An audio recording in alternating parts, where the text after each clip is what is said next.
아멘. 네, 말씀 봅니다. 말씀은 출애굽기 12장 1절에서 10절까지 되겠습니다. 출애굽기 12장 1절에서 10절까지 제가 읽도록 하겠습니다.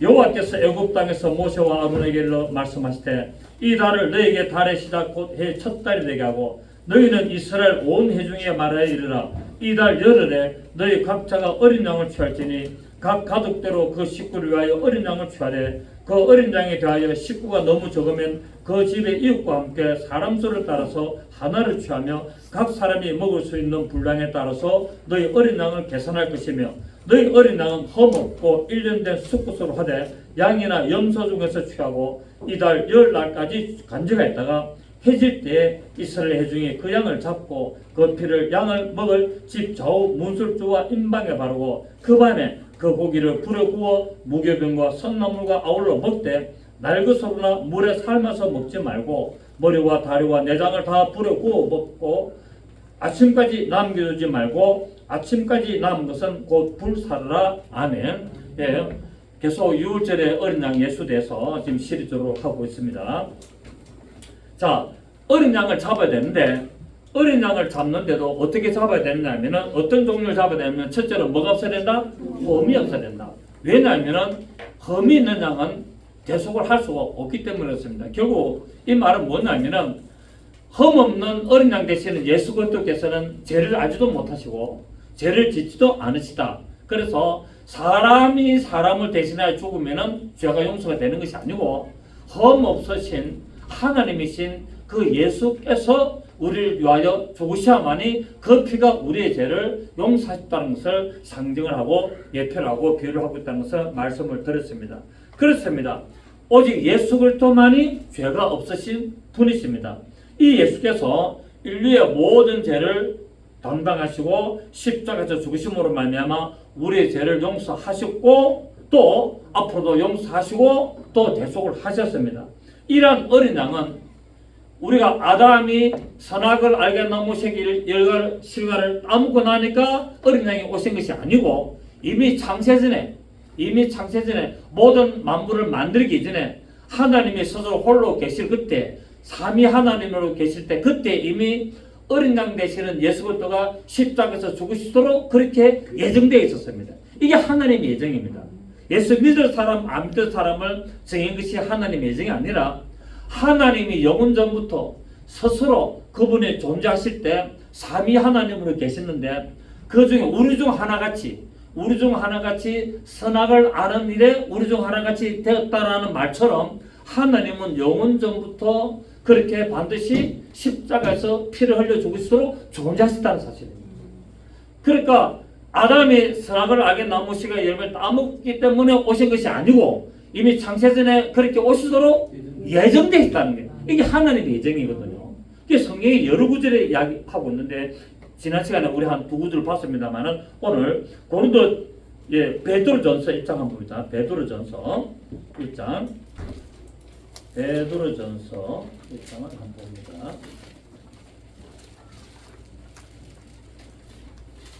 베드로전서 1장 18절이죠. 네, 베드로전서 1장 18절. 자, 베드로전서 1장 18절을 보시면 너희가 알거니와 너희 조상이 물류전 헛된 행실에서 대속함을 받은 것은 은혜나 금같이 없어질 것으로 된 것이 아니라 자, 우리가 죄를 지은 것을 용서함을 받는 것은 은혜나 금이나 같은 이런 보석으로 돈으로 이런 것으로 우리 죄가 용서받는 것이 아니고 19절의 시작 오직 험없고 점없는 어린 양 같은 그리스도의 보배로운 피로 됩니다. 그러니까 우리가 죄를 지으면은 우리 죄를 용서받는데 돈을 많이 갖다 준다고 용서받는 것이 아니라는 겁니다. 은혜나 금으로 되는 것이 아니고 오직 어린 양 같은 그리스도의 보배로운 피로 말미암아 용서함을 받는데 그 어린 양의 피는 20절에 그는 시작 창세전부터 언제부터? 창세전부터 이미 어린 양의 보배로운 피를 흘리도록 창세전부터 미리 알리신 바 되었으니 이 말세에 너를 위하여 나타내신 바 되었다라고 말하고 있습니다. 예수님이 어린 양으로 이 세상에 오셨기는 아담이 죄를 졌기 때문에 왔습니까? 아니면 창세 전부터 그래 되었습니까? 창세 전부터 그래 어린 양의 피를 흘리도록 계셨다고 성경이 말하고 있다는 사실이에요. 그러니까 아담이 선악을 하게 나무 씨가 아무기 때문에 오신 것이 아니고 결국 창세 전부터 하나님이 스스로 존재하시 그때 어린 양의 보배로운 피를 흘리도록 이렇게 영원 창세 전부터 하나님의 이 모든 우주 만물을 만들기 전 천사들의 하늘을 만들기 전 하나님의 보좌 셋째 하늘을 만들기 전 모든 천사들을 만들기 전 하나님이 스스로 존재하는 그때 이미 그렇게 오시도록 예정됐다네요. 그러면은 말을 뒤집어 보면은 선악을 알게 나무 씨가 이러면 먹어야 된다 안 먹어야 된다? 당연히 먹을 수밖에 없지. 당연히 먹을 수밖에. 왜? 안 먹으면은 어린 양이 안 온다는 거예요. 먹어야만이 뭐합니까? 어린 양이 와서 피를 흘려야 된다는 거예요. 그러니까 근데 하나님이 그거를 먹도록 하시면은 문제가 생기는 거예요. 먹도록 하면 되는 것이 아니라 뭡니까? 자기 의지로 그것을 먹을 때 죄가 되는 거예요.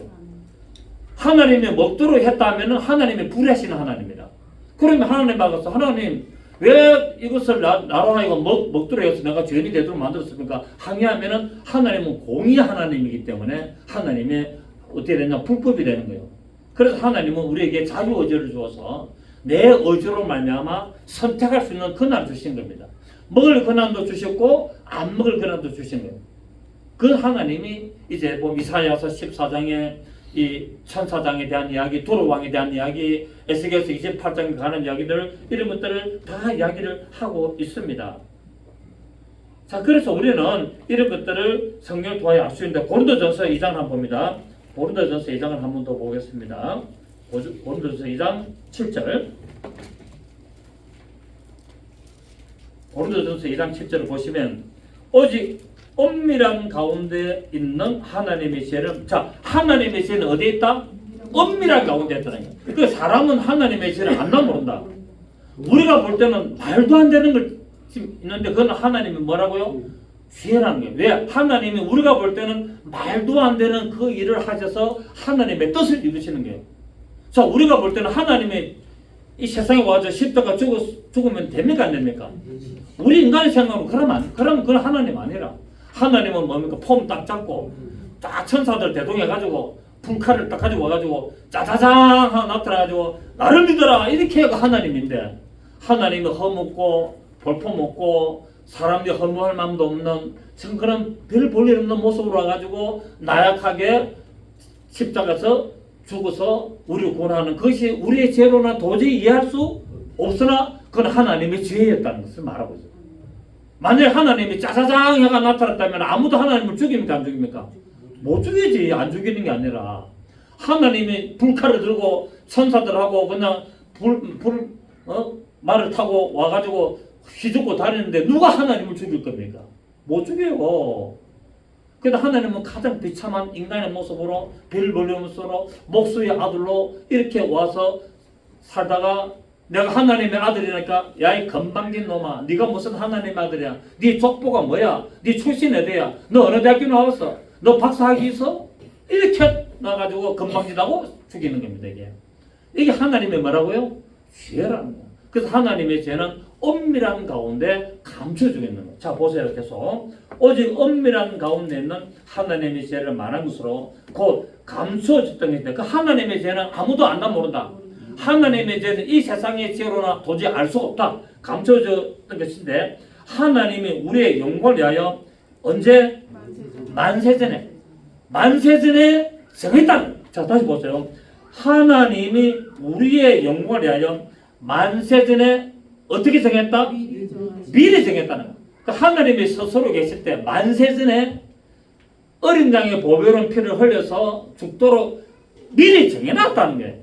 아담이 죄를 짓기 때문에 그런 게 아니라 미리 정해놨다는 거예요.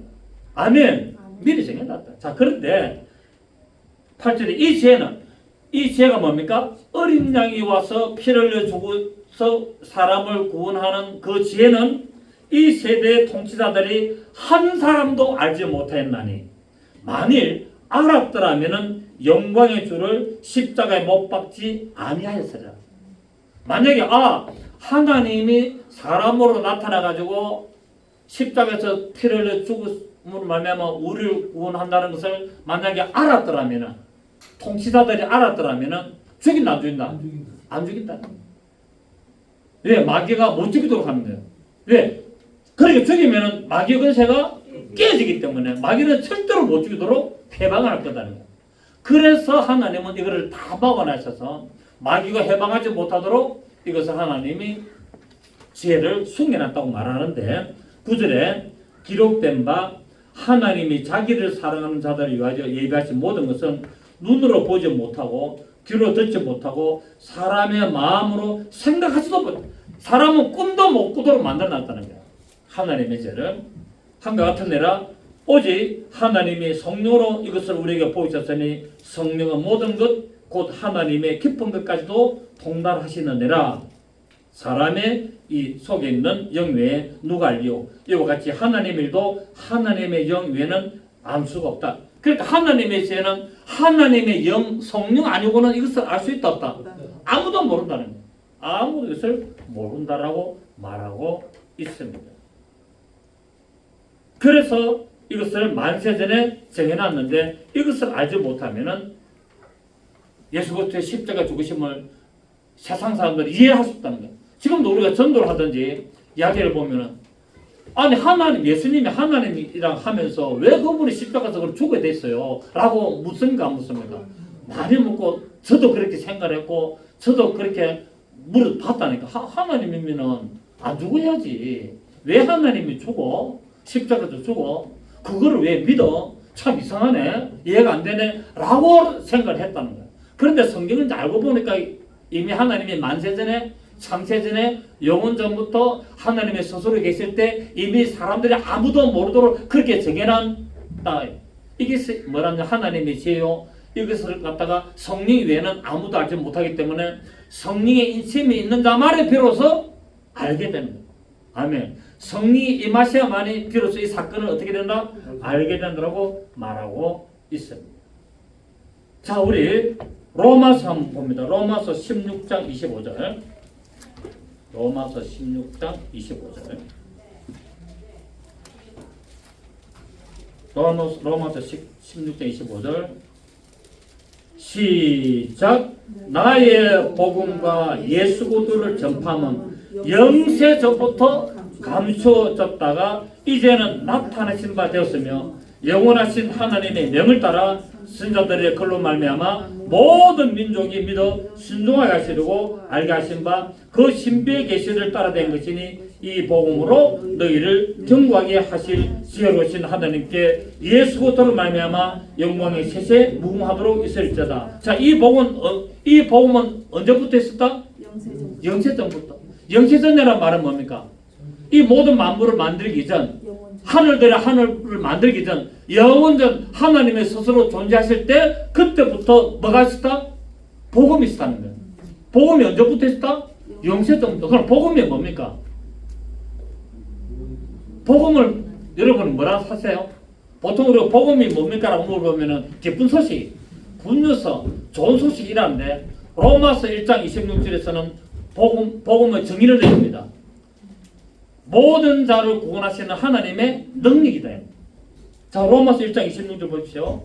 복음의 정의를 한번 보겠습니다. 로마서 1장 26절을 보시면 로마서 1장 20 로마서 1장 16절. 예? 11장 16절. 몇 장? 1장 16절. 16절. 16절? 1장 16절. 1장 로마서. 몇 장? 1장 1장 16절. 예, 로마서 1장 16절. 예, 맞네. 1장 16절이네. 자, 내가 복음을 부끄러워하지 아니하노니 시작. 이 복음은 모든 믿는 자에게 구원을 주시는 하나님의 능력이 됨이라. 먼저 유대인에게요, 그리고 헬라인에게요. 복음에는 하나님의 의가 나타나서 믿음으로 믿음에 이르게 하나니 기록된 바 오직 의인은 믿음으로 말미암아 살리라 한갑다라고 말하는데 16절에 내가 복음을 부끄러워하지 않아노니 시작. 이 복음은 모든 믿는 자에게 구원을 주시는 하나님의 능력. 자, 복음이 뭐라고요? 모든 믿는 자에게 구원을 주시는 하나님의 능력이 복음이라고 정의를 내리고 있습니다. 자, 그러면 우리가 금방 우리가 읽었던 로마서 16장 25절로 다시 돌아가면은 나의 복음과 예수를 전파하면 영세 전부터 감춰졌다. 자, 복음이 언제부터 감춰졌다? 영세 전부터. 그럼 이 복음이 뭐랬습니까? 모든 믿는 자에게 구원을 주시는 하나님의 능력입니다. 그러면 모든 믿는 자에게 구원을 주시는 하나님의 능력, 이 복음은 영세 전부터 하나님 안에 있었다는 거예요. 그래서 이 영세 전부터 감췄던 것이 나타났는데 그걸 보니까 흠없는 어린 양이었다는 거예요. 그래서 요한복음 1장에 뭐랬습니까? 보라, 세상계를 지고 가는 하나님의 어린 양이었다. 누구의 어린 양이다? 하나님의 어린 양이다. 무엇을 지고 가는? 세상계를 지고 가는 하나님의 어린 양이다라고 말하고 또 뒤에 보면은 뭡니까? 보라, 하나님의 양이다, 어린 양이다라고 말하고 있습니다. 그래서 오늘도 본문을 보면은 이 6월절에 짐승을 잡는데 양으로만 잡습니까? 염소도 잡습니까? 양이나 염소 중에서 취하라는 겁니다. 왜냐하면 아사셀 양과 이 아사셀 염소거든요. 그렇기 때문에 이 우리 예수 그리스도께서는 이 세상에 양과 염소로 오셔서 십자가에서 죽으시는 것. 아사셀의 염소로 하나님 앞에 어린 양으로, 그리고 뭡니까? 아사셀에게는 그렇게 염소로 나가서 죽임을 당하는 것을 볼 수가 있습니다. 자, 우리 한 구절만 더 찾겠습니다. 에베소서 우리 3장 9절 봅니다. 에베소서 3장 9절 보시면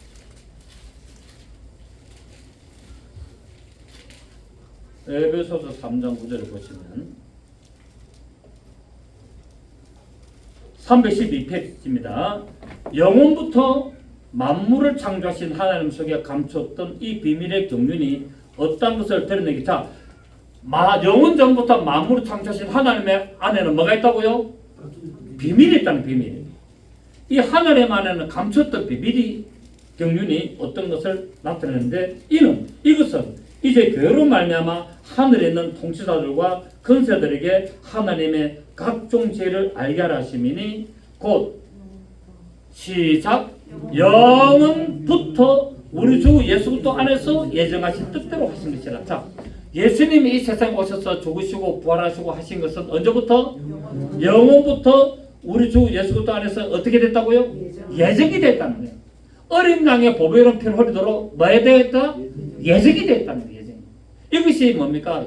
하나님 안에 감췄던 비밀이라고 말하고 있습니다. 비밀. 그래서 12절에 우리가 그 안에서 그를 믿음으로 말미암아 담대함과 확신을 가지고 하나님께 나아감을 얻는다라고 말씀을 하고 있습니다. 그래서 우리 어린 양을 잡는데 반드시 어떤 양을 잡아야 된다? 흠없는 양을 잡아야 되고, 두 번째 1년 된 수컷을 잡으라고 성경은 말씀을 오늘 본문에서는 말씀하고 있습니다. 하나님께서 보실 때 예수 그리스도는 1년생이었습니다. 그래서 예수 그리스도는 1년생으로 오셔서 이 세상에 다른 목적으로 사용되지 않고 오직 하나님 앞에 제물로만 사용을 됐습니다. 그렇기 때문에 양을 잡기 위해서는 반드시 1년 된 수컷을 잡아야 되는데, 이것은 뭐냐면은 바로 우리 예수 그리스도께서 하나님 앞에 초태생으로 드려지는 것을 말씀을 하고 있는 것이죠. 그리고 회중이 양을 잡는데 양과 염소 중에서 잡을 수 있는 것은 예수 그리스도께서는 선한 자와 악한 자의 모든 죄를 담당하시기 위해서 죽으시는 것을 상징하고 있습니다. 양은 좋은 것, 염소는 악한 것을 상징하잖아요. 그래서 양이나 염소를 중에서 선택하는 것은 결국 뭐냐면은 예수 그리스도께서는 선한 자와 악한 자의 모두를 위하여 죽으실 수 있다는 것을 의미할 수가 있고, 이것은 결국 우리의 모든 인류의 죄를 담당하시는 것을 말하고 있습니다. 자, 그리고 이 양이나 염소를 잡는데 제사장이 잡는 게 아니에요. 그 집의 가장이 잡습니다. 그 집의 가장이 이 양을 잡고 염소를 잡는데, 이것은 결국 뭐냐면은 이 유월절의 희생의 제사장의 역할은 누가 하느냐 하면은 각 믿는 자들의 가장이 그 집안의 제사장 역할을 하는 것을 말씀을 하고 있죠. 그렇기 때문에 베드로전서 2장 5절에서 9절에 보면은 자 우리 베드로전서 2장 5절에서 9절을 보시면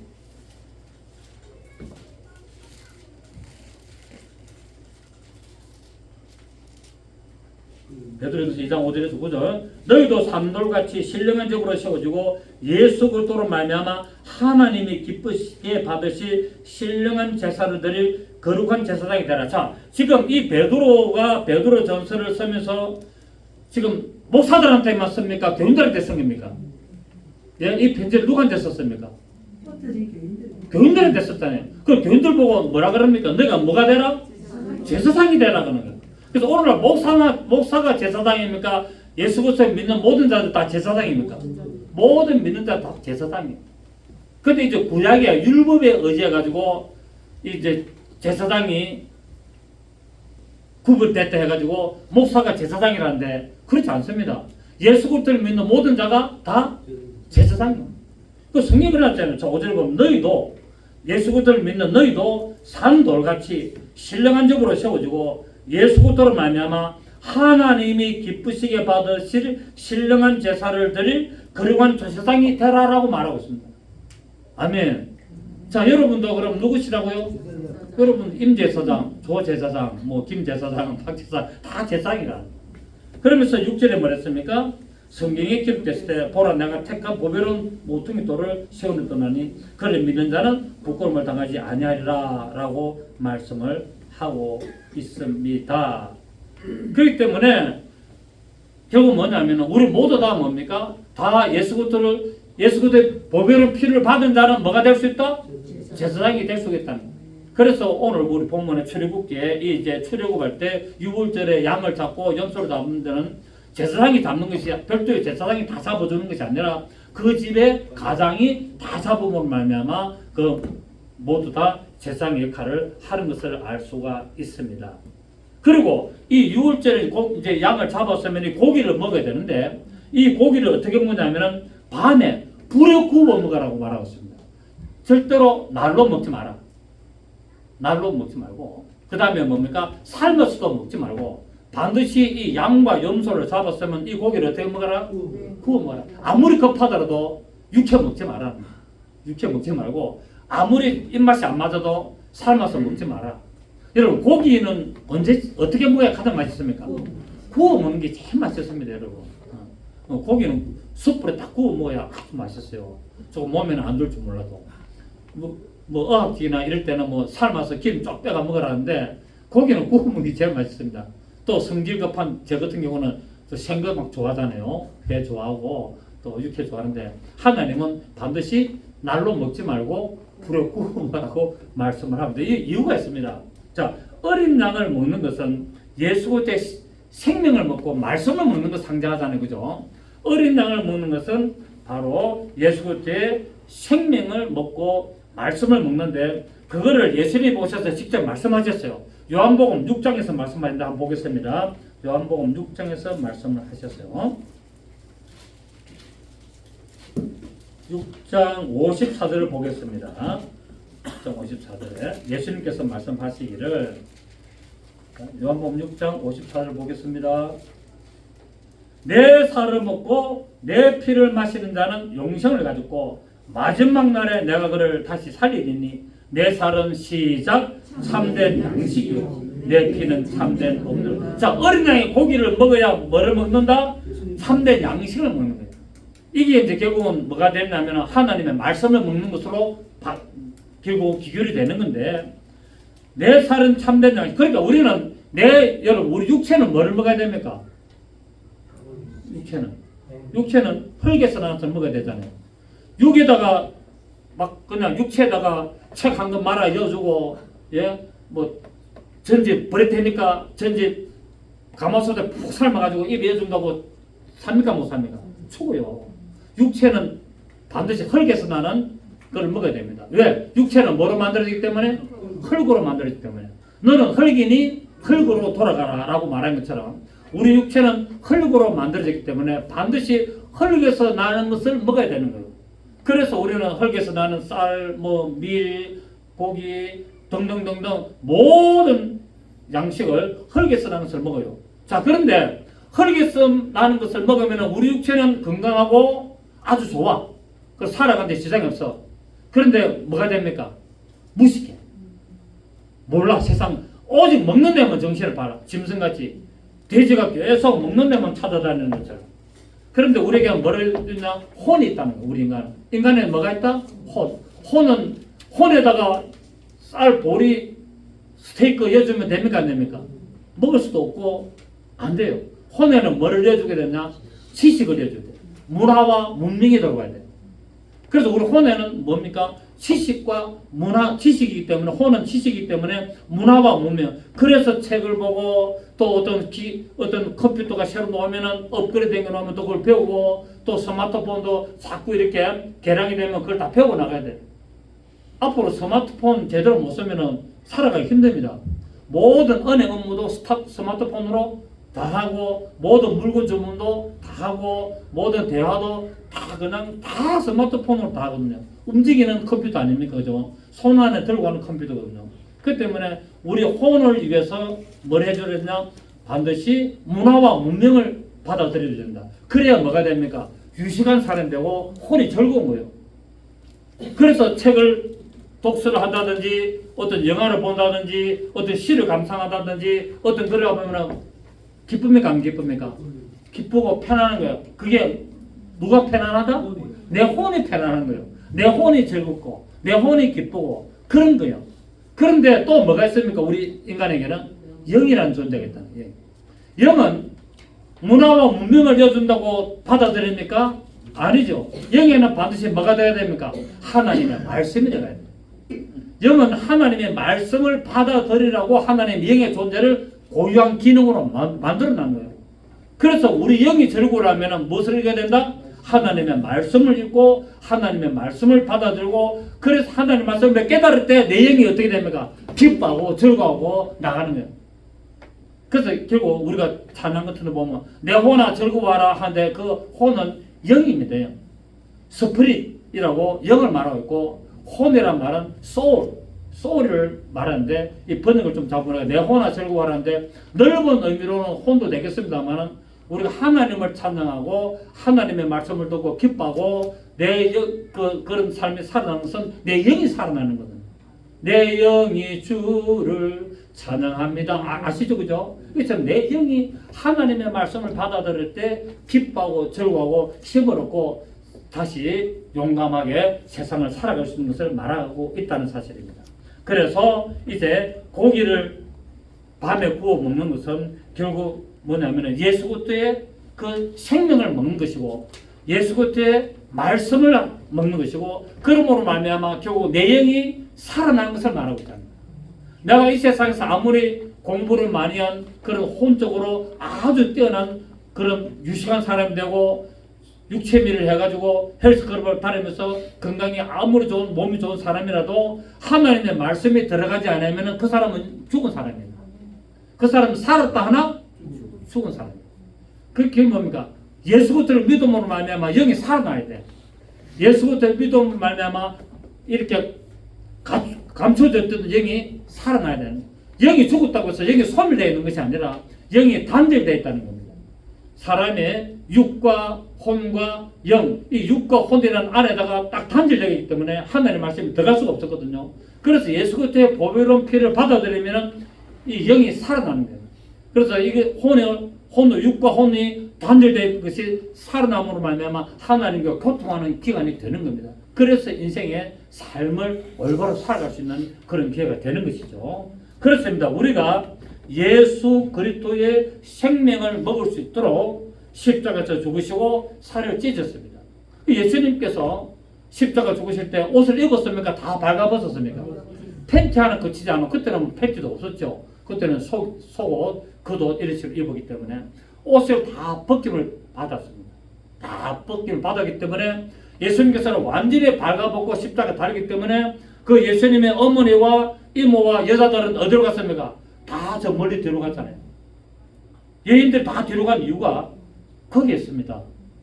예수님이 완전히 나초로 달리기 때문에 여자들은 전부 다 뒤로 가서 반 거예요. 그리고 남자들이 앞에서 다 처리한 겁니다. 그래서 예수님 다리를 꼬고 이렇게 완전히 부끄러움을 당하셨죠. 예수님이 십자가에서 완전히 발가벗고 죽음으로 말미암아 최고의 수치를 당했습니다. 그 최고의 수치를 당함으로 말미암아 우리의 부끄러움을 가려주신 거예요. 그분이 수치를 당함으로 우리가 우리의 죄를 가려주시고 우리의 수치와 부끄러움을 가려주신 거예요. 그리고 그분이 옆구리에 창이 찔려서 물과 피를 흘리잖아요. 그러므로 말미암아 그분의 살을 먹는, 창을 찌른 것은 그분의 살을 먹는 것을 또 의미를 합니다. 의미를 합니다. 물론 물과 피를 흘리게 되고 창이 옆구리에 창에 찔리는 것은 성경에 다 예언이 되어 있지만은 물론 이것은 이제 넓은 의미, 오늘 여기서 우리가 적용한다면은 그분의 살을 우리에게 나눠주는 거예요. 여러분 고기를 먹을 때 통째로 먹습니까? 칼을 조금 내잖아요. 그 번제물은 뭡니까? 반드시 고기를 다 조각 내서 불에 태워서 드린 것이 번제물인 것처럼 예수 그리스도께서는 십자가에서 창이 찔림으로 말미암아 그분의 살을 찢으신 거예요. 살을 찢으셨다는 말은 우리에게 살을 나눠주신 거예요. 아멘. 그분의 살을 우리에게 나눠줌으로 말미암아 그분의 살을 우리가 받아서 먹음으로 말미암아 그분의 양식을 먹는 것이고 그분의 생명을 먹는 것이고 그분의 말씀을 먹는 것을 의미하고 있다는 사실입니다. 그래서 예수님께서는 그분의 살을 찢어서 우리에게 주셨고 그분의 피를 흘려서 우리 고기 먹고 나서 음료를 마시라고 우리에게 주신데 이것이 우리의 죄를 사는 예수의 피라는 것을 말씀하고 있습니다. 그리고 이 불에 구워 먹는 것은 하나님의 심판을 의미하는 겁니다. 심판. 그래서 예수 그리스도께서 우리의 죄를 친히 육체에 담당하시고 하나님의 심판을 받으셨던 것을 말씀을 하고 있습니다. 갈라디아서 3장을 한번 봅니다. 갈라디아서 3장. 갈라디아서 3장 13절 보시면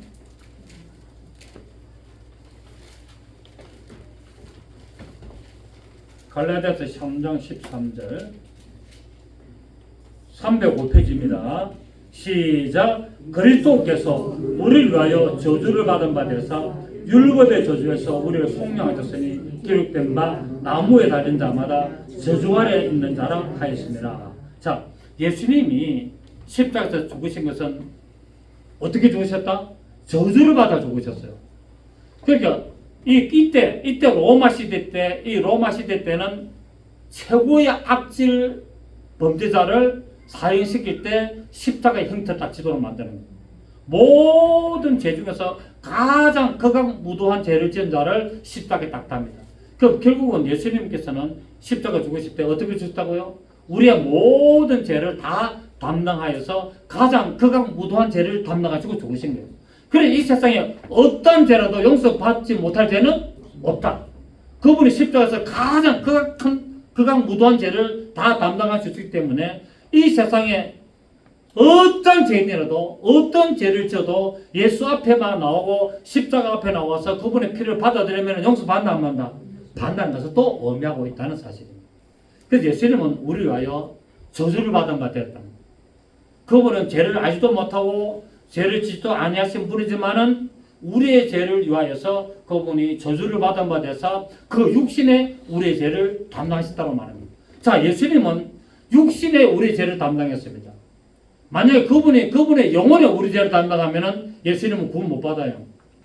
예수님은 영혼은 죄를 알지도 못하시고 죄를 짓도 아니하신 분인데 그분의 육신에 우리의 죄를 담당하여서 우리의 영혼의 죄를 용서하신 거예요.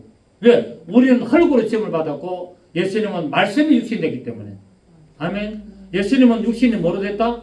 그분 흙으로 육신 된 게 아니에요. 말씀이 육신 됐더라고. 요한복음 1장 14절에서 말씀하고 있지 않습니까? 말씀이 육신되 우리 가운데 가시며 우리가 그 영광을 보니 아버지의 독생자의 영광이요 은혜와 진리가 충만하더라. 딱 기록되어 있단 말이에요. 요한복음 1장 14절 나와 있거든. 그러니까 말씀이 육신이 되셨고 우리는 어디서 나왔다? 흙에서 나왔다. 그래서 그분의 육신, 말씀이 육신 되신 그분의 육신에 우리의 영혼의 모든 죄를 담당함으로 말미암아 우리가 무슨 죄가 없어졌습니까? 영혼의 죄가 없어진 거예요. 우리 육신으로 죄를 짓는 것은 때문에 우리가 뭐 지옥에 간다? 우리 영혼의 죄 때문에 지옥 가는 거예요. 요한복음 10장 6, 9절입니까? 거기서 뭐랬습니까? 너희가 예수를 믿지 않는 믿지 않는 것이 죄라 하면 너희가 나를 믿지 않는 것이 죄라는 거예요. 그렇기 때문에 인간이 지옥 가는 것은 예수 그리스도를 믿지 않기 때문에 지옥 가지, 육체적으로 남의 보편적으로 가져가고 또 그런 거 가지고 지옥 간다는 게 말이 아니에요. 이해가 되시겠습니까? 예수 그리스도를 믿지 않으므로 죄라고 요한복음 16장 9절에서 말씀을 하고 있다는 사실이에요. 그래서 반드시 하나님의 심판을 받을 때, 자 갈라디아서 3장 13절에 그분은 바로 우리의 죄를 담당해서 십자가에서 죽으심으로 말미암아 모든 저주를 담당했다고 말하고 있고, 이처럼 밤에 구워 먹은 것은 결국 예수 그리스도의 십자가에서 죽으실 때 3시간 동안에 흑암이 임하지 않습니까? 예수님이 십자가에서 죽으실 때 낮인데도 캄캄한 흑암이 몇 시간 동안? 3시간 동안 임했지 않습니까?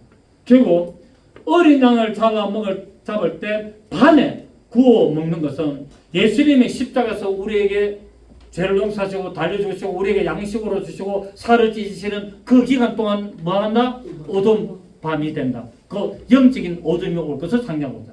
예수님이 죽으실 때 이 세상에 온 세상이 캄캄하게 된 것은 그때 뭐가 옵니까? 흑암의 세력이 완전히 지배하는, 세상의 인간 마귀가 완전히 드러나는 그 상태를 의미하고 있다는 사실. 그 예수님께서 뭡니까? 내가 가면은 이 세상 임금이 오리라 라고 말했잖아요. 내가 십자가에서 죽으면은 이 세상 임금이 이 세상을 지배하게 될 것이라고 말씀을 하셨습니다.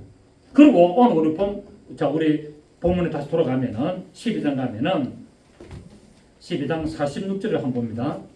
46절을 보면 본문 12장 46절을 보시면 유월절 양을 먹을 때 시작 한 집에서 먹되 그 고기를 조금도 집 밖으로 내지 말고 뼈도 긁지 말라라고 말씀하고 있습니다. 자, 양이나 염소를 잡으면은 반드시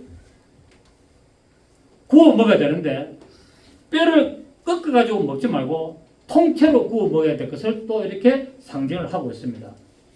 왜냐하면 뼈를 꺾으면 안 된다. 뼈는 무엇을 말합니까? 여러분, 우리가 사람이 지금 서 있는 것은 뭐가 서 있습니까? 뼈가 서 있잖아요. 뼈가 이렇게 딱 자리를 잡고 있으니까 서 있지. 만약에 뼈가 무너지면 어떻게 됩니까? 흐르져가야 되잖아요. 허리뼈가 안 좋으면 어떻게 됩니까? 엎드리든지 뒤로 넘어가든지 옆으로 가든지 그렇고, 다리뼈가 예를 들어서 문제가 있으면 흐르적거리지 않습니까? 그렇죠. 뼈가 우리의 뭐가 됩니까? 기둥이라는 거예요.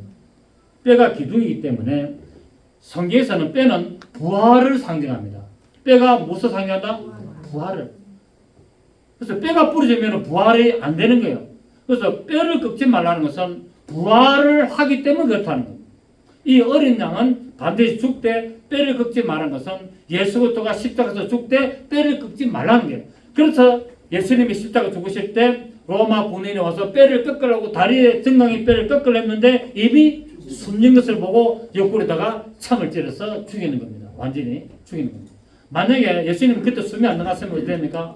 뼈가 정강이 뼈를 꺾어. 왜냐하면 피가 위에서부터 다 내려와서 빠져나가야만이 다 죽기 때문에. 그래서 정강이 뼈를 망치가 때려가지고 꺾어버리면 뼈가 튀어나오고 물과 피가 나오거든요. 만약에 예수님의 정강이 뼈가 꺾여졌다면 어떻게 됩니까? 부활은 끝난 겁니다. 저와 여러분은 희망 없습니다.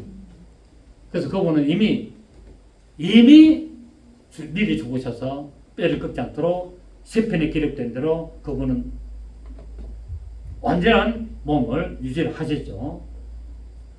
그래서 뼈는 부활을 상징하는데, 자, 이게 어디에 나오냐면 창세기 우리 봅니다. 창세기 2장 봅니다. 창세기 2장을 보시면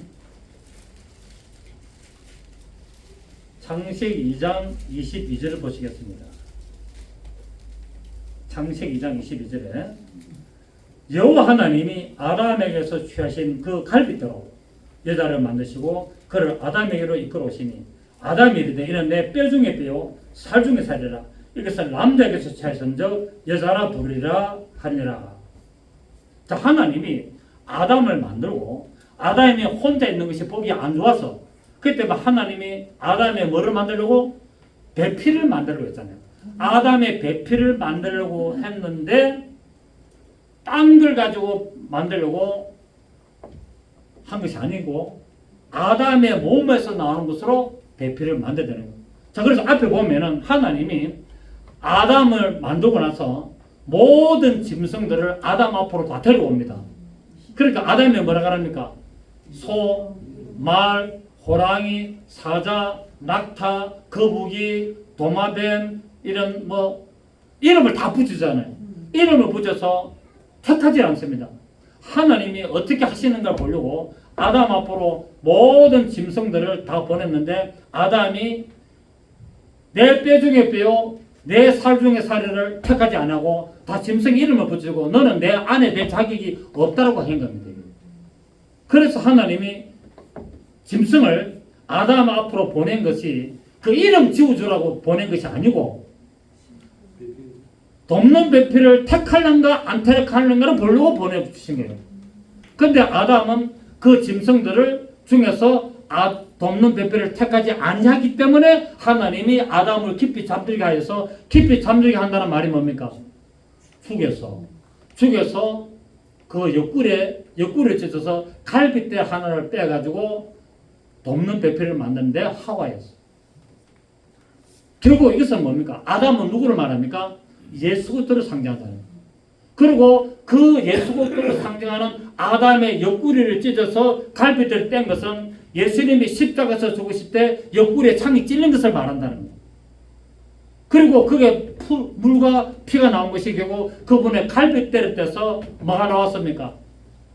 하와를 만나는 것은 바로 하와가 뭡니까? 교회를 말하고 신부. 그래서 에베소서 보면은 그것을 말씀하고 자 에베소서 5장 봅니다. 에베소서 5장 보시면 어렵죠? 괜찮습니까? 우리 배우들은 뭐 다 알아들으니까. 자, 에베소서 5장 31절 보시면 그러므로 사람이 부모를 떠나 그의 아내와 합하여 그 둘이 한 육체가 됐으니 이 비밀이 크다. 자, 아담의 몸에서 갈빗대를 떼가지고 돕는 베비의 하와를 만드는 것이 뭐라고요? 비밀이었다는 거예요. 비밀. 이것이 비밀인데 어떤 비밀입니까? 큰 비밀이다는 거예요. 이 비밀이 크도다. 그런데 그 비밀을 공개하는데 그것이 결국 뭐였다? 그리스도와 교회에 대해서 말했다는 거예요. 그 아담과 하와를 하나님이 창조하실 때 아담은 예수 그리스도요.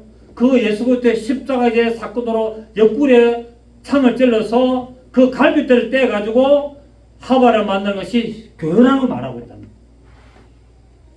아멘. 자, 5장 31절의 이 내용이 그대로 결국 뭡니까? 31절, 32절이 지금 창세기 2장 내용하고 똑같습니까? 안 같습니까? 똑같다는 거예요. 결국 하나님이 아담을 깊이 잠들겠다는 말은 죽였다 이 말이거든요. 그 십자가에서 못 박혔다 이 말입니다.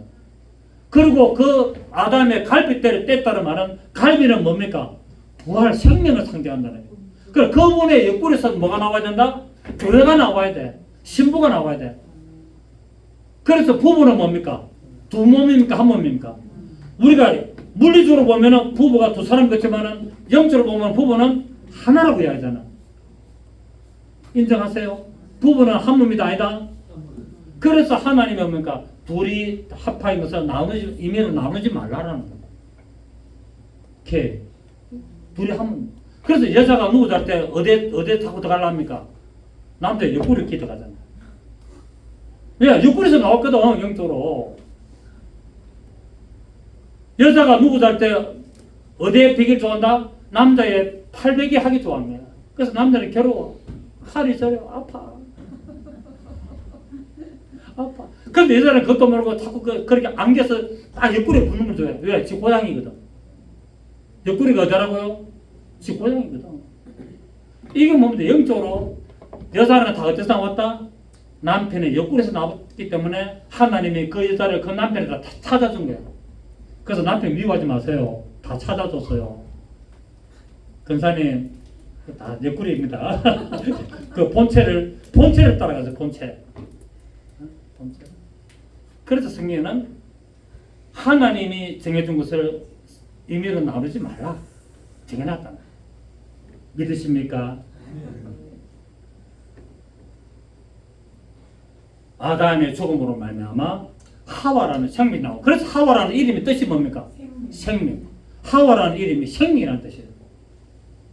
우리가 보면 이해가 안 되잖아요. 아, 남편을 넘어지게 만드는데 저주라고 그러고 막딴좀 뭘 해야 되는데, 하나님 뭐라 합니까? 너는 남편을 죽이게 만드는 생명이다라고 이야기하잖아요.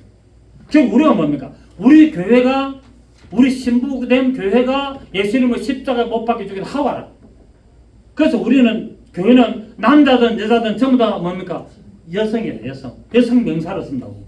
성경 보면 여성 명사를 쓴다고. 신부. 우리 전부 다 누구라고요? 그리스도의 신부고 하나님의 아내. 그래서 우리가 생명을 얻기 위하여 뭡니까? 예수님을 십자가 못 박혀 죽인 거예요. 예수님이 누굴 위하여 죽었다? 아내를 위하여. 그래서 남편들은요, 아내를 위하여 헌신해야 됩니다. 이 성경적이에요. 남편은 아내를 위하여 목숨을 바쳐 각오가 되었어야 돼요. 아멘. 그럼 목사님, 당신은 그러면 아내를 위하여, 사모를 위하여 죽을 각오가 됐습니까? 아, 나 죽을 각오가 됐습니다. 나는 완전 우리 집 사람을 대신해서 내가 죽어야 될 각오가 될 행편이었다면 나는 기꺼이 나는 목숨을 던질 각오가 됐어요. 왜? 성경이니까. 와, 여러분 인상 박 쓰는데. 여러분 그렇습니다. 성경의 원리라는. 그래서 하나님이 우리 교회를 위해서, 우리 신부를 위해서, 그분의 아내를 위해서 하나님은 기꺼이 목숨을 던졌습니다. 그분이 십자가에서 기꺼이 죽으셨다는 사실이에요. 믿으시기를 예수 이름으로 축복합니다. 오늘 여기까지 하고 다음 주 뼈를 꺾지 말때 계속하면서 난로나 불에 삶아서 먹지 말라는 것을 계속 또 연해서 하도록 하겠습니다. 시리즈가 좀 깁니다. 한 두 달 해야 될 것 같아요. 자, 그래서 오늘 이렇게 여기까지 일단 뼈를 꺾지 마는 것은 부활을 상징한다라는 것까지만 하도록 하겠습니다. 좋으신 주님 감사드립니다. 6월절 어린 양 예수에 대한 시리즈로 계속 나가면서 오늘 뼈를